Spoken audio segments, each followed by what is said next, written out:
SOP 240. Today I answer some questions and we play with a Logitech USB headset.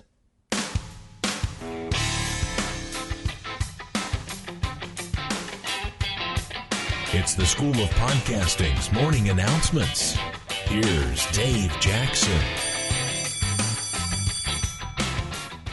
Podcasting since 2005. I am your personal podcast coach, Dave Jackson, thanking you so much for tuning in to the School of Podcasting's morning announcements. This is where we talk about all things podcasting, from planning to promoting to producing and all points in between. I am still on the road today. I'm recording this into my Zoom H4. So if you're used to listening to the show and saying, hey, it sounds a little different, that's why. If you'd like to contact me, very easy. You can email me, dave@schoolofpodcasting.com. You can call in your comments, courtesy of podcastvoicemail.com. It's 888-563-3228. Or you can leave a comment out at our website. Just go to shownotes.schoolofpodcasting.com. Well, we're going to start off today with some questions. I got this from Charles Maxwood. He asked about intro and outro music and where are some good places to go. I've got really a huge list of places like this at the School of Podcasting. I'll give you some here in a second. The one thing I wanted to get into first, though, is I believe it is important to have at least intro music.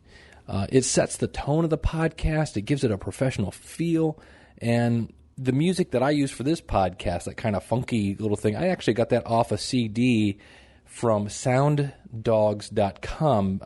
Back in the day, of course, I was back in like late 2005. I believe the CD was kind of expensive. It was about $70, but I got a whole CD, and I've used the other music that was on that CD for other podcasts. So in the end, it equaled out about the same. For the music I use in the podcast that I use as transitional music, I use Mike Stewart's $2 themes. Now, what this is you get 5 songs for $10 every month. So every month you get 5 new songs. I like it because I don't have to keep using the same music in my podcast over and over and over. I always use the same intro music in the same way that I'm going to date myself, that everybody knows that da-da-da-da-da is the Johnny Carson theme. I don't think Jay Leno uses that. But to me, when I hear certain music, I know that's this podcast before anybody says a word. And that's why I like to have the same intro music. But I personally, and this is just my thing, you don't have to do this, but I use music to end a segment. That way, if you're listening to this right now and you go, I don't care about intro and outro music, you can fast forward until you hear music, and you know that's the end of that segment. So to get there, just go to schoolofpodcasting.com/$2. That's TWOBUCKS. And you can sign up today. Now, another place you can try for intro and outro music, things like that, is musicalley.com. This used to be the PodSafe Music Network. And if you do use the music from that website, you're supposed to report that you use it on every episode. And you also have to state that, hey, the music in this podcast can be found at musicalley.com. Now, if you're not hip to having to report every time you play it, because it would be every episode, you could find the music on musicalley.com. Obviously, this is a musician who is looking to get exposure for his music, and then just go to their website directly. So go to, whatever, it's Rich and the Scorchers or somebody. Go to their website and say, hey, I found your music on Music Alley. I would like to know if I could have permission to play this directly from you, not through Music Alley, and then say something like, I'll put a link to you at our website, or I'll mention your name or something like that, and see if you can get direct permission, because that way you don't have to go through the Music Alley thing. Not that that's a huge hassle, but just another way to do that. And I say that because I am a musician. I actually do a podcast for musicians at musicianscooler.com. So that and that was again from Charles Maxwood. Next question that I answered here is from Alan Newsom. Now we've talked about niche podcasts, and here's a great example of a niche podcast. He does a podcast called Two Chairs No Waiting. It's the Andy Griffith Show fan podcast. So obviously, if you love anything about Andy Griffith, you can go and check that out. His website is at that's TWO, 2chairsnowaiting.com. Now, something else, since we're talking about $2 themes and now 2 chairs, no waiting, if I was Alan, I would buy the domain name, the number 2, chairsnowaiting.com. That way, because people might get confused when you hear that on the radio, if somebody says 2 chairs, no waiting, is it TWO or the number 2? Buy them both, and you can point them at your hosting. So that would be my advice to Alan. Not that that's a bad thing that he's done that, just keep that in mind. And Alan was asking, when setting up a mixer, are there any default settings? And this is an interesting question. And what I usually do, and it really depends on a lot of things. Number one, depends on your voice, obviously.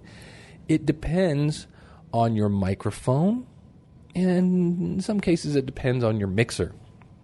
So what I usually do is I start off with everything at 12 o'clock. I set the gain for, because you have a channel volume and you have a master volume. So I usually put the gain, the individual gain for channel 1, we'll say, at 12 o'clock. I'll put and I'll put my faders, those are those little things that slide up and down, I'll put those at 0. And it sounds weird that you go all the way up to 0, but on a mixer, if you had one in front of you, this would make sense. And go from there, see what it sounds like. From there, you can adjust the bass and treble to suit your voice. And what you're looking for is to make sure that those green lights on your mixer always light up, and occasionally the yellow, never the red. And probably when you plug in your microphone, that's not going to be ready. You're going to have to do some tweaking. Now, what you don't want to do, the knee-jerk reaction, is to slide the fader or turn the volume of your channel volume for that microphone up higher than the master volume. So I'm going to use normal numbers. If I have my master set on 6, I don't want to turn the channel volume up to 8. Okay, now in slider terms, this would be if my master is on 0, I don't want to slide my channel volume past that. This is called overdriving. In other words, the channel volume is louder than the master volume, and it can result in your audio being distorted. So the flip side of that is that doesn't mean that you turn your master volume all the way up and then barely turn the channel volume up. The reason for that, volume up, yeah. The reason for this is, and you can try this with your mixer, put your headphones on and turn the master volume all the way up. And you'll notice that you probably get a kind of noise. And that's just the nature of the biz, depending on your mixer. But they're all going to give you they're really, it's kind of like sticking your hand up to your ear, right? You're kind of trying to listen more intently and you hear more things. Well, when you turn the master all the way up, it's very, very sensitive, but it's also picking up probably some just hiss in general. And so you can actually just barely bump your channel volume, but because your master volume is so sensitive, it's going to be loud. Well, that's great, except you've now got your volume, your normal volume, and this extra built into your thing. So it is a fine dance of making sure that your channel volume is not louder than your master volume, but also making sure that your master volume is really only up as far as it needs to be without producing extra, right? So it takes some practice, and what I've usually done, I've learned from my 4+ years of podcasting, is when I get my sound right, the way I really, really like it, I write down the knob positions, I take a picture, whatever it takes, because unfortunately, there have been times when today I'm on the road, I'm using my Zoom H4 recorder, but there are times when I've moved my mixer actually to another room, things like that, and if you bump the knobs, you just want to smack your head against the wall because you forget where your settings were. So take a picture of the knobs, write down the settings, whatever it takes. But once you get your sound right, really do your best not to mess with that at all.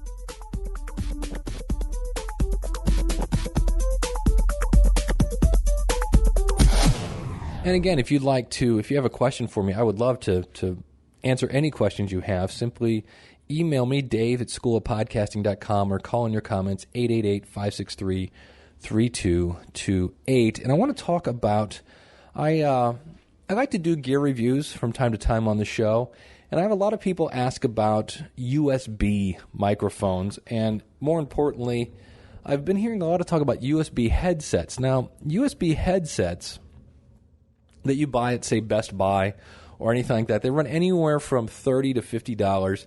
And I actually grabbed one today. I borrowed it. I didn't steal it from my job.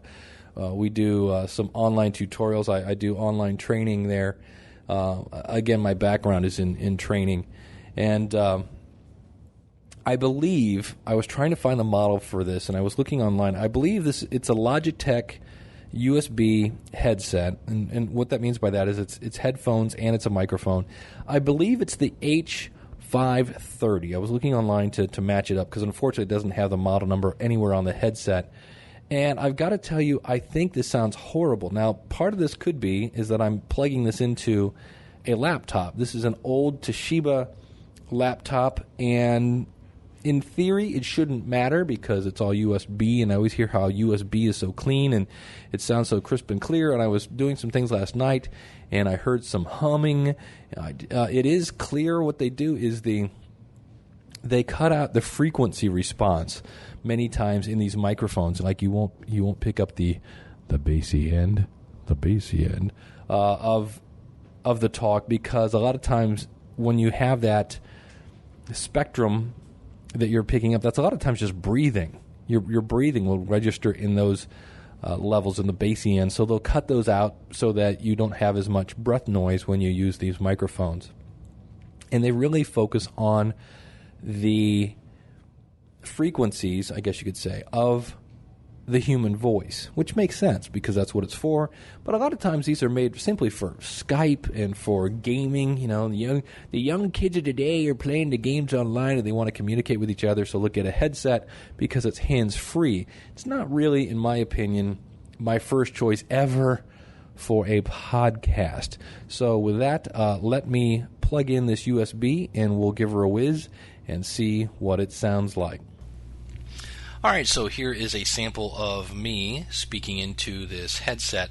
Now I'm going to shut up because I can see already if I stop talking, there is a large amount of buzzing or noise in this particular headset. So it is clear. I'm assuming that it picks up the sound of my voice and my S's and my T's, and I can look at things and say, look, it's a Kleenex box and things of that nature. But there's a lot of noise here. And even there is a tool that you can use in Audacity to remove noise, but that might be helpful here. But I actually used that on last week's show with the phone call from Rich Palmer, and if you listen to that, it sounds a little squirrely. But here is me talking into this USB headset going directly into my laptop. All right, so there you go. You can hear, again, kind of nasally, just not the best audio. The other thing I have found with USB items is that they usually, when I had an Edirol 25UA USB interface, and it was just a hassle because anytime I wanted to record with it, I had to change my settings, and then when I was done and I plugged my normal headphones back in, I had to change the settings back in my control panel. When I wanted to attend webinars and things like that, a lot of times the software, the company, if I was doing a WebEx or a GoToMeeting or a DimDim or whatever it is, sometimes their interface didn't recognize a microphone plugged in via USB. Just not a huge fan. What is the word here? The draw of a USB headset is, hey, it's a microphone and it's only $30 or $50 compared to, say, buying a Shure SM58, which is $100, and you don't need a mixer. That's true. But as you can hear, you kind of get what you pay for. And I guess if you really, really, really had no money for that, it would be a way to go. I just don't know that I would go with this particular headset. I'm really not a fan of this one.